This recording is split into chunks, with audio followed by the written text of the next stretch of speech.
नमस्कार दर्शकों, आप देख रहे हैं न्यूज टुडे, जिसमें हर खबर है जरूरी और हर विश्लेषण है खास। बात करते हैं मुख्य सुर्खियों की। 16वें वित्त आयोग ने नीति आयोग की रिपोर्ट राजकोषीय स्वास्थ्य सूचकांक FHI 2025 का प्रथम अंक जारी किया। अमेरिकी राष्ट्रपति ने सेंट्रल बैंक डिजिटल करेंसी यानी CBDC पर प्रतिबंध लगाने का कार्यकारी आदेश जारी किया। खान मंत्रालय ने नायकर पट्टी टंगस्टन खनिज ब्लॉक की नीलामी रद्द की। एक नए शोध के अनुसार भारत में लौह युग चौथी सहस्त्राब्दी ईसा पूर्व में शुरू हुआ था। संयुक्त राज्य अमेरिका के राष्ट्रपति ने जन्म सिद्ध नागरिकता को समाप्त करने के लिए एक कार्यकारी आदेश पर हस्ताक्षर किए। चलिए बुलेटिन की शुरुआत करते हैं और बढ़ते हैं पहली मुख्य खबर की ओर।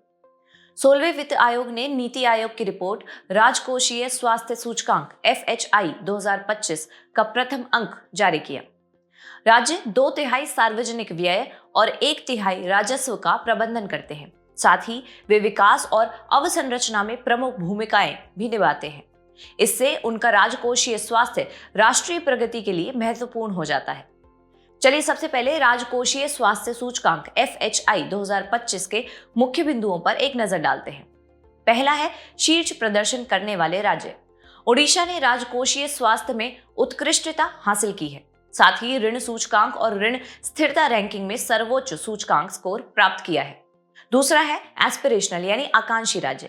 इन राज्यों को बड़ी राजकोषीय चुनौतियों का सामना करना पड़ता है, जैसे व्यय की निम्न गुणवत्ता, ऋण स्थिरता और राजस्व जुटाने से संबंधित मुद्दे।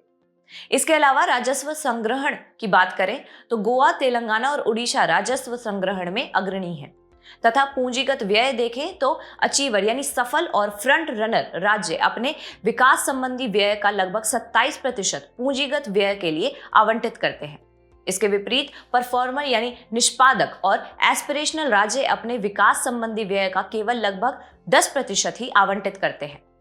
और आखिर में ऋण स्थिरता को देखें तो पश्चिम बंगाल और पंजाब जैसे राज्यों पर ऋण का बोझ बढ़ रहा है।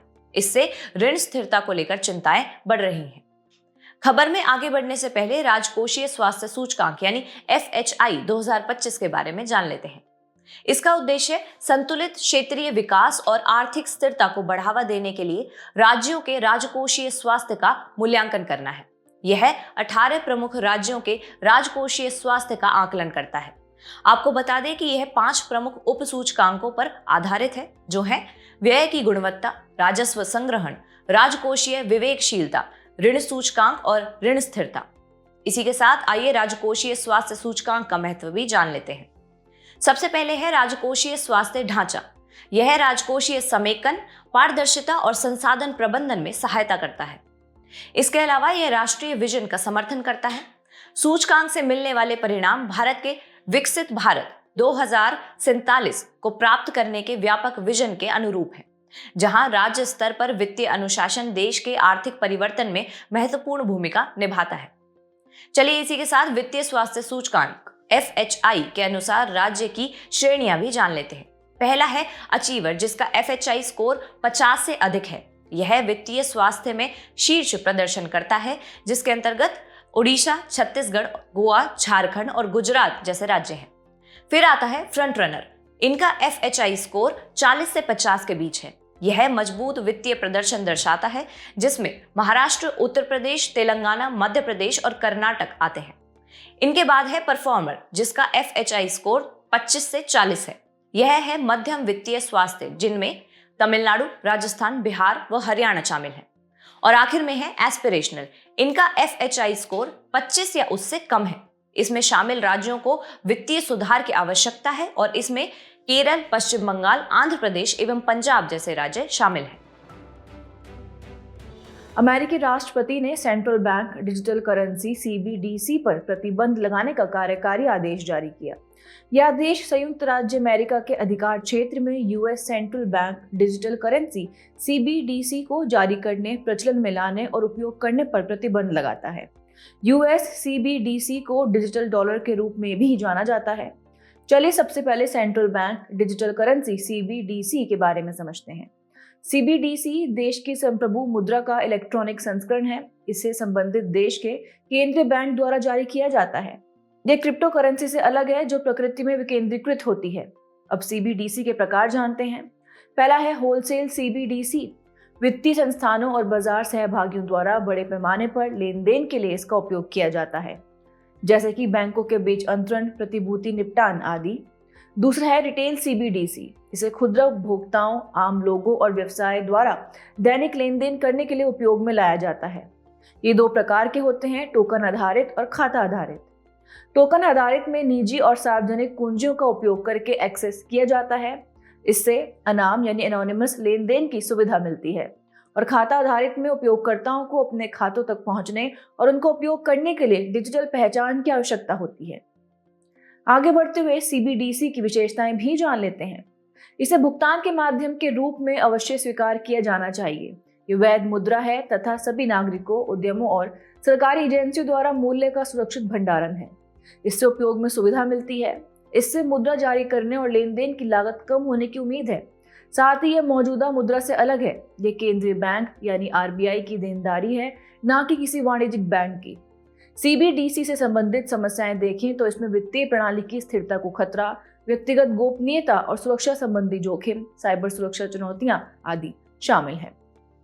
चलिए अब CBDC के लाभ भी जान लेते हैं। पहला है शर्तों के अनुसार प्रोग्रामिंग। इसे प्रोग्राम किया जा सकता है ताकि एक्सपायरी डेट तक इसका उपयोग करने के लिए उपभोक्ताओं को बाध्य किए जा सके। दूसरा है द्विपक्षीय विनिमय। स्विफ्ट और पारंपरिक डॉलर प्रणालियों को दरकिनार करते हुए यह प्रत्यक्ष द्विपक्षीय डिजिटल मुद्रा विनिमय को सक्षम बनाता है। तीसरा है स्वतंत्र रूप से परिवर्तनीय। यह वाणिज्यिक बैंक की मुद्रा और नकदी के विरुद्ध परिवर्तनीय है। और आखिरी है प्रतिमोच्य यानी फंजिबल वैध मुद्रा। यह बैंक खाते के बिना भी उपयोग करने योग्य है। खबर के अंत में भारत में CBDC पहल RBI के ई-रूपी के बारे में भी जान लेते हैं। इसे भारतीय रिजर्व बैंक ने 2022 में लॉन्च किया था। ये भारतीय रुपए का डिजिटल संस्करण है। इसका फिएट मुद्रा के साथ 1-to-1 रूप में विनिमय किया जा सकता है। इसमें बैंकों और गैर बैंकों द्वारा पेश किए गए ई-वॉलेट में ई-रूपी को रखा जा सकता है और इसका लेन देन किया जा सकता है। इसका उपयोग करके लोगों के बीच आपसी भुगतान या लोगों और व्यापारियों के बीच लेन देन किया जा सकता है। आइए अगली महत्वपूर्ण खबर का रुख कर लेते हैं। खान मंत्रालय ने नायकर पट्टी टंगस्टन खनिज ब्लॉक की नीलामी रद्द की। यह निर्णय इस खनिज ब्लॉक क्षेत्र में स्थित अरिट्टापट्टी जैव विविधता विरासत स्थल यानी BHS को संरक्षित करने के लिए लिया गया है। मदुरई जिले में स्थित अरिट्टापट्टी तमिलनाडु का पहला जैव विविधता विरासत स्थल यानी BHS है। यह पारिस्थितिकी और ऐतिहासिक रूप से काफी समृद्ध स्थल है। इसमें 2200 वर्ष पुराने शैल कर्तित मंदिर, महापाषाण कालीन संरचनाएं, तमिल ब्राह्मणी में शिलालेख आदि स्थित है। सबसे पहले जानते हैं जैव विविधता विरासत स्थल यानी BHS के बारे में। इसकी परिभाषा देखें तो जैव विविधता विरासत स्थल BHS विशिष्ट पर्यावरणीय रूप से संवेदनशील पारिस्थितिकी तंत्र वाले क्षेत्रों को कहा जाता है। आपको बता दें कि भारत में पहला BHS नल्लूर इमली उपवन है जो बेंगलुरु में स्थित है। इसे 2007 में BHS की मान्यता दी गई थी। भारत में BHS की वर्तमान स्थिति की बात करें तो दिसंबर 2024 तक देश में 47 BHS हो गए हैं। इसके कानूनी प्रावधान जाने तो जैव विविधता अधिनियम 2002 की धारा 37 के तहत राज्य सरकार स्थानीय निकायों के परामर्श से जैव विविधता के नजरिए से महत्वपूर्ण क्षेत्रों को BHS के रूप में अधिसूचित कर सकती है। साथ ही राज्य सरकार केंद्र सरकार के परामर्श से BHS के प्रबंधन एवं संरक्षण के लिए नियम बना सकती है। इनका प्रबंधन जैव विविधता प्रबंधन समिति यानी BMC या BMC की अनुपस्थिति में प्रासंगिक स्थानीय निकाय द्वारा निर्धारित अन्य उपयुक्त संस्था द्वारा किया जाता है। आपकी जानकारी के लिए बता दें कि जैव विविधता अधिनियम 2002 के तहत राज्य में प्रत्येक स्थानीय निकाय को जैव विविधता के संरक्षण, उनके संधारणीय उपयोग और दस्तावेजीकरण को बढ़ावा देने के लिए अपने क्षेत्र में एक जैव विविधता प्रबंधन समिति का गठन करना अनिवार्य है। वहीं इसकी निगरानी की बात करें तो यह कार्य राज्य जैव विविधता बोर्ड द्वारा गठित राज्य स्तरीय निगरानी समिति द्वारा किया जाता है।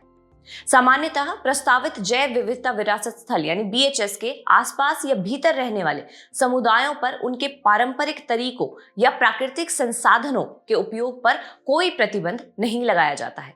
खबर के अंत में जैव विविधता विरासत स्थल BHS में शामिल घटक जान लेते हैं। पहला है मूल वन्य प्रजाति। इसमें डोमेस्टिकेटेड या कल्टिवेटेड प्रजातियों की मूल वन्य प्रजातियों या उनकी स्थानीय नस्लों या किस्मों की उपस्थिति शामिल है। दूसरा है प्रजातियों की समृद्धि। इसमें प्राकृतिक रूप से पाई जाने वाली वन्य और घरेलू प्रजातियों या प्रजातियों में विविधता यानी इंट्रास्पेसिफिक श्रेणी की प्रचुरता शामिल है। तीसरा घटक है दुर्लभ प्रजातियां, जिसमें दुर्लभ स्थानिक और संकटग्रस्त प्रजातियों, कीस्टोन प्रजातियों तथा उद्विकासीय महत्व की प्रजातियों की उपस्थिति को शामिल किया गया है। अगला है उच्च स्थानिकता, जो किसी क्षेत्र विशेष में विशिष्ट प्रजातियों की उपस्थिति को दर्शाती है। और अंत में सांस्कृतिक और सौंदर्यात्मक मूल्य, यह पूर्व में अधिक महत्व वाले जैविक घटक को दर्शाता है जो जीवाश्म के रूप में उपलब्ध है और जिनका महत्वपूर्ण सांस्कृतिक, नैतिक या सौंदर्यात्मक मूल्य है। इसी के साथ बात करते हैं अगली मुख्य खबर की। एक नए शोध के अनुसार भारत में लौह युग 34 सहस्त्राब्दी ईसा पूर्व में शुरू हुआ था। हाल ही में लौह की प्राचीनता तमिलनाडु से हालिया रेडियोमेट्रिक तिथियां शीर्षक से एक रिपोर्ट प्रकाशित हुई है। इस रिपोर्ट में भारत और विश्व में लौह युग से संबंधित मान्य धारणाओं को चुनौती दी गई है। चलिए सबसे पहले रिपोर्ट के मुख्य बिंदुओं पर एक नजर डालते हैं। तमिलनाडु में लौह प्रौद्योगिकी का संबंध 3345 ईसा पूर्व यानी BCE से है। शिवगलई से प्राप्त चारकोल और मृतबांड के टुकड़े 2953 ईसा पूर्व से 3345 ईसा पूर्व के हैं। यह विश्व में लौह प्रौद्योगिकी का अब तक का सबसे पुराना प्रमाण है। किल्ला मंडी में पाया गया कि 1692 ईसा पूर्व का पाषाण ताबूत तमिलनाडु में अपनी तरह का सबसे पुराना शवाधान है। मयिलाडुम परई, किल्ला मंडी, पेरुंगलूर जैसे स्थलों पर लोहा गलाने की भट्टियों की खोज की गई है। ये खोज इस क्षेत्र की तकनीकी प्रगति और मजबूत लौह उपकरण व हथियार बनाने की दक्षता को दर्शाती हैं। अब नई खोज के महत्व को समझते हैं। पहला है वैश्विक लौह युग के कालक्रम को चुनौती। लौह युग को परंपरागत रूप से अनातोलिया के हित्ती साम्राज्य से जोड़ा जाता है। माना जाता है कि अनातोलिया में लौह प्रौद्योगिकी का आरंभ लगभग 1300 ईसा पूर्व में हुआ था। दूसरा है सांस्कृतिक विकास के रैखिक मॉडल को चुनौती। पारंपरिक धारणा के अनुसार ताम्र के बाद लौह का प्रचलन आरंभ हुआ था। इसका कारण लौह धातु के लिए अलग तरह के कौशल और उन्नत स्तर की धातुक्रम विशेषज्ञता की आवश्यकता होना है। तीसरा महत्व भारत में लौह युग और ताम्र कांस्य युग का संभवतः समकालीन होना है। जहां विश्व में ताम्र कांस्य युग के बाद लौह युग शुरू हुआ था। पहले माना जाता था कि भारत में लौह युग 1500 से 2000 ईसा पूर्व के बीच शुरू हुआ था। ये सिंधु घाटी सभ्यता के बाद का काल है। नई खोज और स्टडी वी गॉर्डन चाइल्ड और मॉर्टिमर व्हीलर जैसे विद्वानों की धारणाओं को चुनौती देती है। इन विद्वानों के अनुसार भारतीय उपमहाद्वीप में लौह प्रौद्योगिकी का प्रसार भारत के एकल पश्चिमी केंद्र से हुआ था। खबर के अंत में अध्ययन में उपयोग की गई डेटिंग तकनीक भी समझ लेते हैं। पहली है रेडियोमेट्रिक डेटिंग। ये वैज्ञानिक विधि चट्टानों, जीवाश्म या वस्तुओं में रेडियोधर्मी समस्थानिकों के क्षय का विश्लेषण करके इनकी आयु का निर्धारण करती हैं। Accelerator mass spectrometry radio isotope अनुपातों का उच्च सटीकता से मापन करती हैं कि स्पेक्ट्रोमेट्री व रेडियोमेट्रिक डेटिंग का एक प्रकार है। और दूसरी है ऑप्टिकली स्टिमुलेटेड ल्यूमिनेसेंस विश्लेषण। इस तकनीक का उपयोग क्वार्ट्ज और फेल्सपार खनिजों के अंतिम बार प्रकाश या ऊष्मा के संपर्क में आने के समय को जानने के लिए किया जाता है। चलिए आखिरी खबर की ओर बढ़ते हैं। संयुक्त राज्य अमेरिका के राष्ट्रपति ने जन्मसिद्ध नागरिकता को समाप्त करने के लिए एक कार्यकारी आदेश पर हस्ताक्षर किए। हालांकि एक संघीय न्यायाधीश ने अस्थायी रूप से इस कार्यकारी आदेश पर रोक लगा दी है। इस आदेश द्वारा माता पिता की आव्रजन स्थिति की परवाह किए बिना जन्म सिद्ध नागरिकता की संवैधानिक गारंटी को समाप्त कर दिया गया था।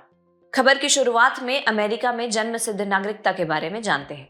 इसकी परिभाषा जाने तो जन्म सिद्ध नागरिकता अमेरिकी संविधान के 14वें संशोधन 1868 के तहत एक प्रावधान है। यह प्रावधान अमेरिका में जन्मे किसी भी व्यक्ति को स्वतः नागरिकता प्रदान करता है। इसका ऐतिहासिक संदर्भ देखें तो संयुक्त राज्य अमेरिका बनाम वोंग किम आर्क 1898 निर्णय में अमेरिकी सुप्रीम कोर्ट द्वारा गैर नागरिक माता पिता के बच्चों के लिए भी इसे बरकरार रखा गया था। गौरतलब है कि अमेरिकी जन्म सिद्ध नागरिकता की समाप्ति के भारत पर भी कुछ प्रभाव होंगे, जैसे कि H-1B वीजा धारकों पर प्रभाव। H-1B वीजा पर भारत से अमेरिका काम करने गए लोगों के जन्मे बच्चे या ग्रीन कार्ड मिलने की प्रतीक्षा कर रहे बच्चे अब स्वतः नागरिकता के लिए पात्र नहीं होंगे। ज्ञातव्य है कि ग्रीन कार्ड किसी व्यक्ति को अमेरिका में स्थायी रूप से रहने और काम करने की अनुमति देता है। आपको बता दें कि H-1B वीजा एक अस्थायी वीजा है जो नियोक्ताओं को विदेशी पेशेवरों को स्नातक डिग्री वाली जॉब्स के लिए भर्ती करने की अनुमति देता है।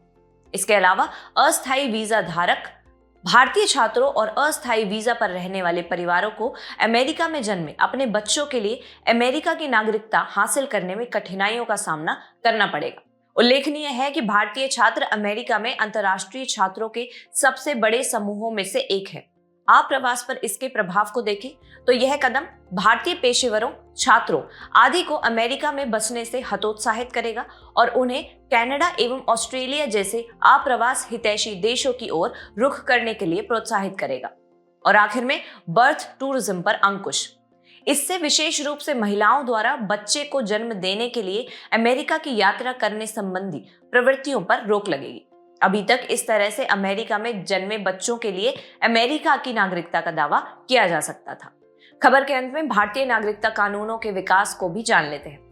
सबसे पहले है 1955 का नागरिकता अधिनियम। इसमें धारा 3 के अंतर्गत जन्म सिद्ध नागरिकता का प्रावधान 26 जनवरी 1950 के बाद भारत में जन्मे सभी व्यक्तियों पर लागू है।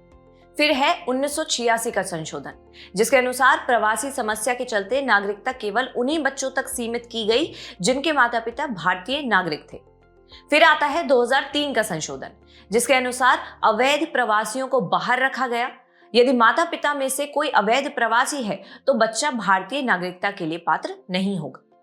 और अंत में मुख्य विधायी प्रगति अर्थात असीमित से सशर्त जन्म सिद्ध नागरिकता का प्रावधान है। चलिए बढ़ते हैं हमारे खास सेगमेंट सुर्खियों में रहे स्थल की तरफ। आज हम बात करेंगे कांगो लोकतांत्रिक गणराज्य की, जिसकी राजधानी है किंशासा। हाल ही में गैर राज्य सशस्त्र समूह M23 द्वारा कांगो लोकतांत्रिक गणराज्य DRC के पूर्वी भाग में की जाने वाली हिंसा के कारण क्षेत्र में बड़े पैमाने पर विस्थापन हुआ है। इसकी भौगोलिक अवस्थिति की बात करें तो यह अफ्रीका महाद्वीप में अल्जीरिया के बाद दूसरा सबसे बड़ा देश और उप सहारा अफ्रीका यानी SSA में सबसे बड़ा देश है। इसकी भूमि सीमाएं अंगोला, बुरुंडी, मध्य अफ्रीकी गणराज्य, कांगो गणराज्य, रवांडा, सूडान, तंजानिया, युगांडा और जाम्बिया से लगती हैं तथा इसकी समुद्री सीमा अटलांटिक महासागर से लगती है। बढ़ते हैं भौगोलिक विशेषताओं की तरफ। यहाँ की प्रमुख नदी कांगो नदी है। आपको बता दें कि नील नदी के बाद कांगो दूसरी सबसे लंबी नदी है। कांगो लोकतांत्रिक गणराज्य की वनस्पतियों में उष्णकटिबंधीय वन शामिल हैं। कांगो बेसिन में दुनिया के सबसे बड़े उष्णकटिबंधीय पीटलैंड अवस्थित हैं। यहाँ अनेक खनिजों का भंडार है, जैसे कोबाल्ट, सोना, तांबा, कोयला, लौह अयस्क, लिथियम आदि। चलिए बुलेटिन के आखिर में बढ़ते हैं आज की संक्षिप्त सुर्खियों की तरफ। हाल ही में designing innovative solutions for holistic access to justice यानी DISHA दिशा योजना के तहत हमारा संविधान हमारा स्वाभिमान अभियान आयोजित किया गया। इसे भारत के संविधान को अपनाए जाने की 75वीं वर्षगांठ और भारत के एक गणराज्य के रूप में स्थापना के उपलक्ष्य में आयोजित किया गया है। हाल ही में भारतीय रिजर्व बैंक RBI ने 2023-24 की अवधि के लिए लोकपाल योजना की वार्षिक रिपोर्ट जारी की। इस रिपोर्ट के अनुसार वित्तीय वर्ष 2023 की तुलना में वित्तीय वर्ष 2024 में शिकायतों में लगभग 33% की वृद्धि दर्ज की गई है। हाल ही में भारतीय अंतर्देशीय जलमार्ग प्राधिकरण IWAI ने अपना छठा नया क्षेत्रीय कार्यालय वाराणसी में स्थापित किया। इससे पहले IWAI के 5 क्षेत्रीय कार्यालय गुवाहाटी, पटना, कोची, भुवनेश्वर और कोलकाता में स्थापित किए गए थे। अंतर्राष्ट्रीय सौर सम्मेलन इंटरनेशनल सोलर कॉन्फ्रेंस में कोईडी कनाल सौर वेधशाला की 125वीं वर्षगांठ मनाई गई। हाल ही में केंद्रीय सहकारिता मंत्री ने अंतर्राष्ट्रीय सहकारिता वर्ष 2025 के उद्घाटन समारोह को संबोधित किया। एक दुर्लभ पादप कॉर्प्स फ्लावर 1 दशक से भी अधिक समय के बाद पहली बार ऑस्ट्रेलिया के सिडनी में खिला है। हाल ही में रक्षा मंत्री ने भारतीय थल सेना की निगरानी और टोही क्षमताओं को बढ़ाने के लिए उन्नत युद्ध क्षेत्र निगरानी प्रणाली BSS संजय का शुभारंभ किया। हाल ही में स्विट्जरलैंड के शोधकर्ताओं ने स्टारगार्ड रोग के इलाज में मदद के लिए एक जीन संपादन तकनीक विकसित की है। जाने से पहले आपकी समझ की परीक्षा के लिए डालते हैं एक नजर हमारे स्पेशल सेगमेंट प्रश्नोत्तरी पर।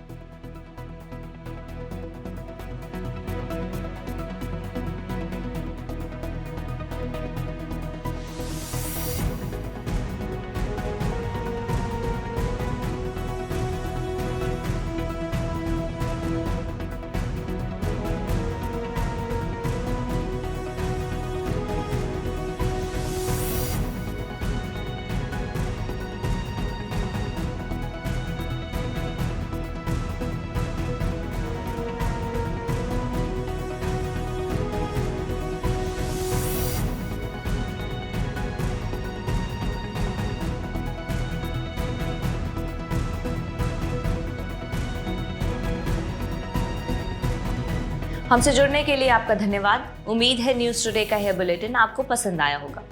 न्यूज़ टुडे की PDF को डाउनलोड करने के लिए और आज की क्विज के उत्तर के लिए डिस्क्रिप्शन में दिए गए लिंक्स पर क्लिक कीजिए।